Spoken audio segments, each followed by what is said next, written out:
அடுத்த சகோதரர் கேட்டிருக்கிறாங்க, ஒரு இறந்து போன மனிதன் நமக்காக துவா செய்வானா அப்படின்னு சொல்லிட்டு கேட்கிறாங்க.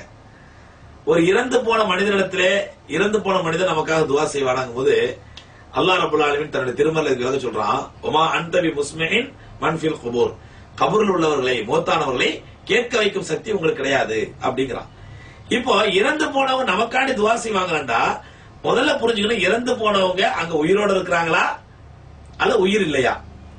உயிரோடு இருக்காங்க யார் என்றால் அல்லாஹ் சொல்றான், வலா தகூலு லிமன் யுக்தலு ஃபீ சபீலில்லாஹி அம்வாத் பல் அஹ்யா வலாக்கின் லா தஷ்உரூன்.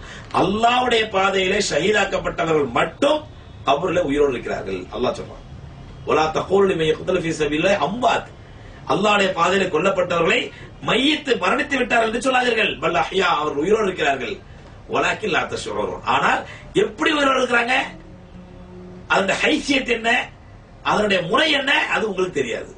அப்ப எப்படி உயிரோடு இருக்காங்கன்னு நமக்கு தெரியாதோ, அப்ப அவங்கள்ட்ட போய் எங்களுக்கான துவா செய்யுங்க நம்ம எப்படி கேட்க முடியும்?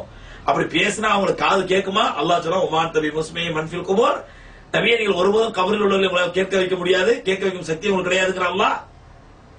லா யஸ்தவில் அஹ்யா வல் அமா, லா யஸ்தவில் அஹ்யா வல் அம்வாத், உயிரோடு இருப்பவர்களும் மரணித்தவர்களும் ஒருபோதும் சமமாக மாட்டார்கள்.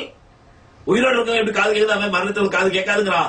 எப்ப இறந்தவர்களுக்கு காது கேட்காதோ அப்ப நாம போய் அவங்கள்ட்ட எப்படி முறையிட முடியும்? பாவாவே, அவுலியாவே, தாதாவே, எங்களுடைய பிரச்சனைக்காண்டி அல்லாஹ்ட்ட துவா செய்யுங்க அப்படின்னு சொல்லி நம்ம எப்படி முறையிட முடியும்? நம்ம முறையிட்டா எப்படி அவங்களுக்கு காது கேட்கும்? நம்ம எப்ப முறையிடுறது காது கேட்காதோ அவங்க எப்படி நமக்காண்டி துவா செய்வாங்க?